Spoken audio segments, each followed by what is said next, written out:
여러분 안녕하십니까. 누리피드입니다. 자, 과거를 보게 되면요. 일본이 우리나라의 그야말로 이제 숙적이다 혹은 원수다 이렇게 말하는 게 틀리지 않죠. 그러나 현실적으로 보게 되면 일본이 지금 우리나라에게 위협이 됩니까? 솔직히 말해서. 일본이 우리나라와 무슨 어떤 일이 일어날 가능성이 있습니까? 가능성을 따져보면 제로입니다. 제로.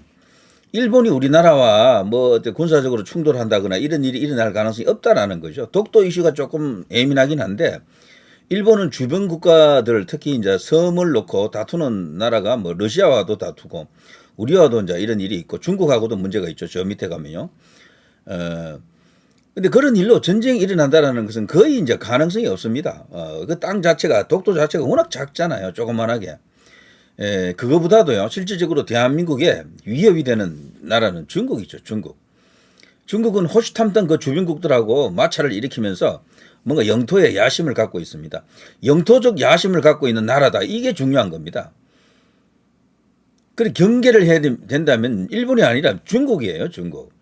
그리고 우리나라 저쪽 이제 좌익들은 정치적 목적으로 반일 선동을 자꾸 하잖아요. 물론 과거에 그런 일이 있었죠. 그걸 도대체 몇 년을 우려먹는 겁니까? 이제 드디어 그게 끝난 것 같아요. 지금 10대, 20대, 30대들은 반일 프레임을 인정 안 해요. 비율로 보면 압도적으로 이 일본에 대한 호감도가 높습니다. 그 세대들을 상대로 여론조사를 돌려보면요. 미국하고 일본을 가장 좋아하는 나라로 나옵니다. 어떤 때는 미국보다도 일본이 1등 나올 때가 있어요. 제일 좋아하는 나라. 여행도 가장 많이 가는 나라. 일본입니다. 그래서 지금 좌파들도요, 일본 관련해서 선동을 조금씩 이렇게 죽여가고 있더라고요. 저절로 소멸되는 겁니다. 왜 그런가 하면 그게 이제 안 먹히는 거거든. 그게 가장 잘 먹히는 세대가 40, 50. 지금 40대 한 서너 살부터 60대 한 초반까지 한 60 한 둘 셋 이 사이 세대들이 이 반일 선동에 가장 잘 먹히는 세대입니다. 그 교육을 받았거든. 노무현 세대, 정교조 세대, 이해찬 세대 거기 다 들어가 있어요, 전부. 역사 교육을 완전히 왜곡되게 받았고 학교 생활 거치면서 이제 그런 어떤 왜곡된 역사 인식을 뭐 직접적으로 간접적으로 머릿속에 들어가 있죠. 세뇌된 거죠. 세뇌. 거기다가 성장 과정에서 뭐 영화다, 드라마다, 만화다, 소설이다, 시다, 뭐 심지어는 미술, 음악 뭐 여기까지 이 반일 프레임 이런 것이 많이 들어가 있습니다. 반일을 고취시키는 그런 여러 가지 주제, 소재들이 어마어마하게 많습니다. 거기에 영향을 받은 세대다라고 하는 거죠. 그런데 기적이 터진 게 그 밑에 세대, 지금의 2030 이들이 거기로부터 자유롭습니다. 와, 이거는 하늘이 했다라고 저는 그렇게 봅니다. 물론 쉽게 말하면 하늘인데 구체적으로 딱 들어가 보면요. 이들이 겪었던 문화 현상, 학교에서 배웠던 그 교육, 역사 교육이라든가 그 밖에 다른 어떤 이념에 대한 여러 가지 이슈들 그리고 일본에 대한 여러 가지 어떤 그 뉴스들 혹은 이슈가 많았잖아요. 그거를 다시 공부를 했습니다. 얘네들이. 이 어린 친구들이 어디서 공부를 했느냐. 인터넷 시대를 맞아가지고 그리고 스마트폰이 이제 완전히 이제 전체적으로 뭐 완전히 100% 거의 다 가깝게 보급이 되면서 그야말로 인터넷 전성기가 열렸잖아요. 요즘은 SNS 시대라고 합니다만 그들이 꼭 한두 개는 다 갖고 있는 그 놀이터가 있습니다. 인터넷 공간이 있어요. 그걸 이제 커뮤니티라고 그러죠. 커뮤니티. 대한민국에는 지금 인터넷 안에 커뮤니티가 도대체 몇 개 있는지 알 수가 없어요. 줄잡으면 10,000개는 넘을 겁니다. 10,000개는. 어마어마하게 많은 숫자가 있죠. 커뮤니티가. 거기에 다들 들어가는 거예요. 전부. 그 커뮤니티의 소재 뭐 거기서 다루는 주제는 어마어마하게 많죠. 이제 거기서 이 한일 관계, 일본과의 관계, 중국과의 관계, 중국이 어떤 나라다, 한국이 어떤 나라다, 일본이 어떤 나라다, 이들 간에 삼국 간에 일어났던 일들 재학습을 하는 겁니다. 거기서. 그런 인터넷 커뮤니티의 성과물이다. 저는 그렇게 봅니다. 지금의 10대, 20대, 30대들을 저런 식으로 계몽을 시킨 것은 바로 인터넷 커뮤니티예요.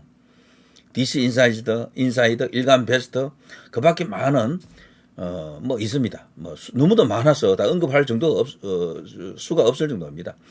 DC 인사이드는 그 안에 들어가게 되면 개별 커뮤니티가 또 그 안에 갤러리라는 이름으로 존재하는데 그 갤러리만 해도 한 10,000개가 될 거요. 한 10,000개 가까이 될 것으로 봅니다.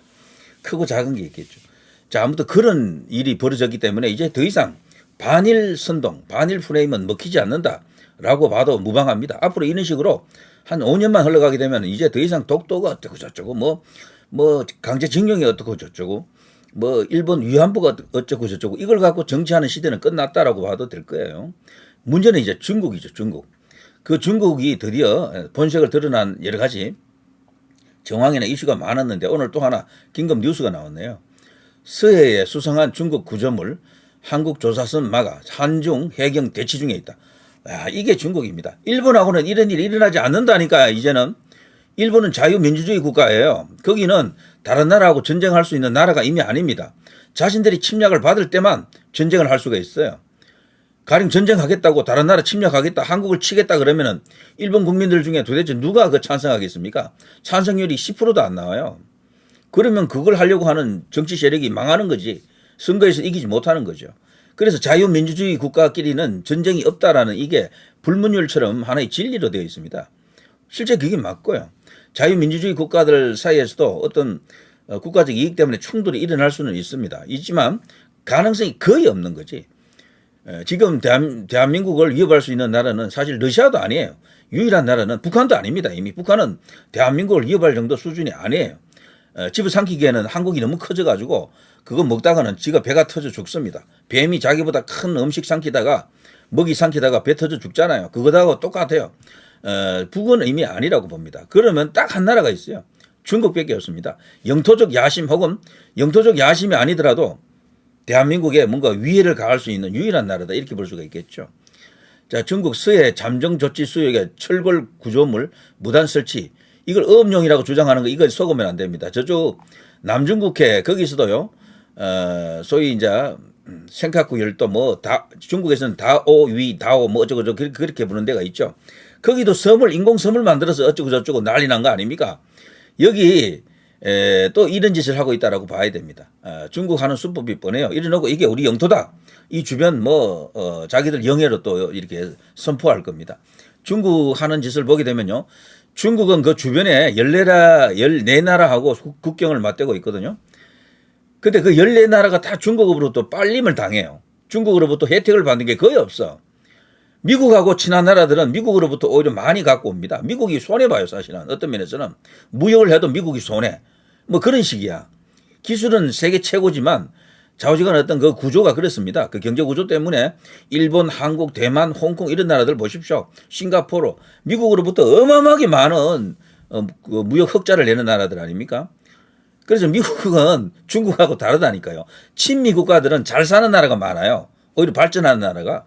중국하고는 이 거래하면은 망해. 중국한테 빨림 당한다니까요. 그래서 중국은 정말 조심하고 경계해야 될 1호입니다. 1호. 그걸 지금 우리 국민들이 모르고 세뇌 선동 당해가지고 뭐 밤이 외치면 무슨 깨시민인 양 무슨 지식인인 양 이런 어떤 그런 경향이 일부 있죠. 그리고 그 연장선에서 국민의힘 비판하고 윤석열 대통령 같은 사람을 그냥 뭐 꼴통으로 몰아붙이고 이렇게 하면은 마치 지식인인 양 뭐 그렇게 서로 이렇게 인정하고 인정받는 그런 문화가 없잖아 있습니다. 그거 전부 새빨간 조작 날조 왜곡에 기반한 선동이죠. 그리고 세뇌된 것이고 허위 정보에 사람들이 무너진 것이다. 저는 그렇게 봅니다. 그거는 지성하고도 관계없는 거고 지식하고도 관계없는 겁니다. 완전히 속았다라고 보면 틀림없어요.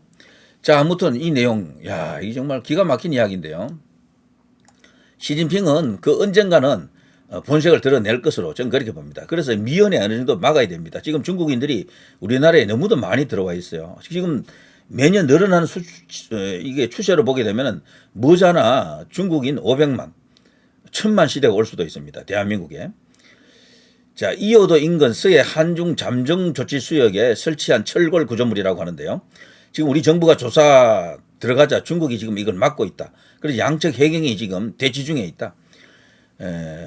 해경이 아니라 군함이 나가야 되겠는데 이런 식이면 지난달 26일 오후 2시 30분께 해양수산부 산하 한국해양과학기술원 해양조사선인 온누리호 1422톤급을 잠정조치 수역으로 보내 중국이 무단 설치한 구조물에 대한 점검을 시도했죠. 이때 정부는 미리 해경 등에도 협조를 요청했고요. 지난달 26일이니까요. 윤 대통령이 탄핵된 이후네요. 탄핵 소추된 이후입니다. 자, 온누리호가 구조물의 약 1km 거리까지 접근하자 중국 해경과 고무보트 석 대에 나눠 탄 민간인들이 온누리호에 접근해 조사 장비 투입을 막았습니다. 이에 대기하던 한국 해경도 함정을 급파해 현장에서 중국 해경과 2시간여 대치를 했고요. 중국 측은 대치 당시 시설이 양식장이니 돌아가 달라라는 취지로 말을 했고, 우리 대한민국 측은요 정당한 조사를 하고 있다. 그래서 조사를 받아라. 이런 발언을 서로 주고받았습니다. 그 당시 중국 측 민간인들이 작업용 칼을 소지한 상태였고요. 흔히 하는 짓입니다. 칼 빼들고 설치인데요. 대치 과정에서 흉기를 휘두르지는 않았다라고 합니다. 자, 아무튼 서해 한중 잠정 조치 수역은 서해 중간에 한국과 중국의 200해리 배타적 경제 수역, 이 겹치는 수역의 일부로 양국 어선이 함께 조업하고 양국 정부가 수산 자원을 공동 관리한다라고 하는 지역인데요. 그런 해역인데요. 항행과 어업을 제외한 다른 행위는 일체 금지됩니다. 거기에 뭘 세우면 안 돼요. 그 인공 구조물을 세우면 절대 안 되는 것이야.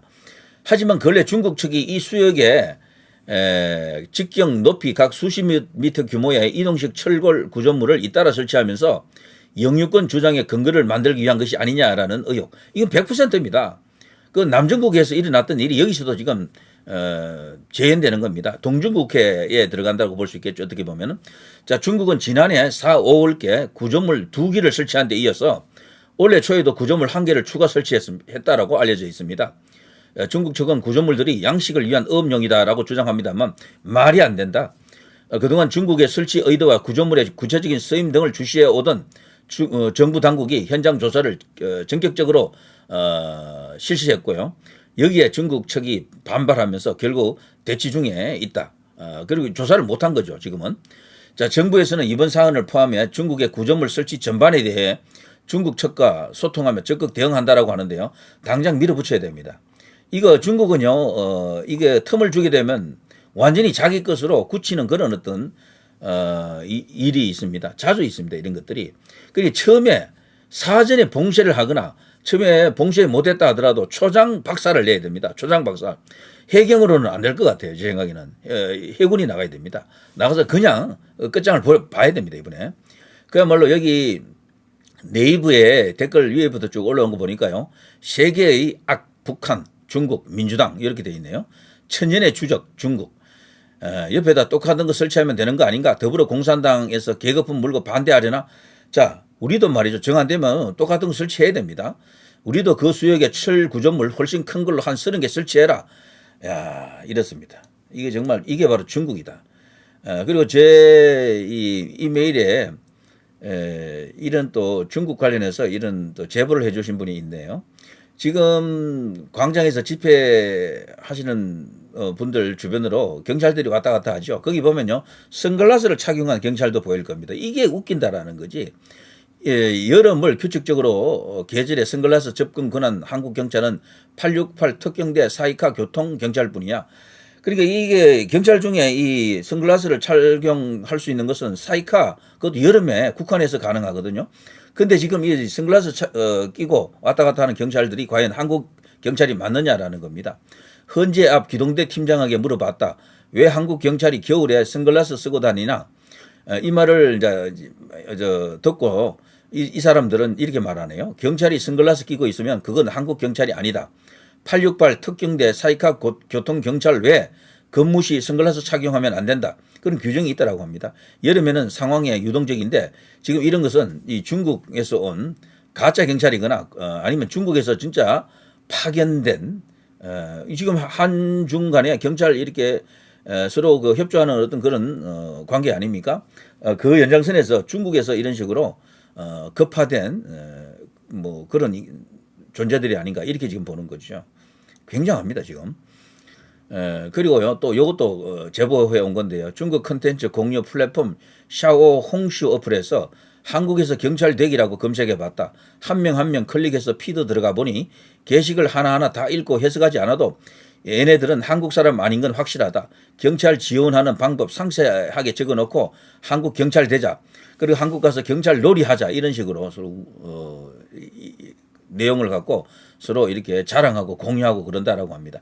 그리고 한국 경찰이 되면 소위 보수가 중국보다도 몇 배 많거든요. 그러니까 굉장히 탐나는 그런 자리다. 그래서 이들이 지금 이런 복장을 하고 사진 찍고 그러는데 이게 퍼포먼스인지는 알기 어렵지만 좌우지간요. 흉내를 낸 것인지 아니면 진짜로 이거 한국에 와서 경찰 노릇을 하고 있는 것인지 이런 것을 수사당국에서 밝혀줘야 되는데 국민의힘이라든가 정치권에서 이런 것을 언급을 해야 되는데 아무도 지금 말하지 않으니까 우리 이제 인터넷 커뮤니티 중심으로 네티즌들이 이런 것을 폭로를 계속하고 있죠. 이게 지금 대한민국 현상입니다. 중국이 모든 만악의 이제 근원이 되는 그런 세상이 됐습니다. 자, 누리 PD 김준이었습니다.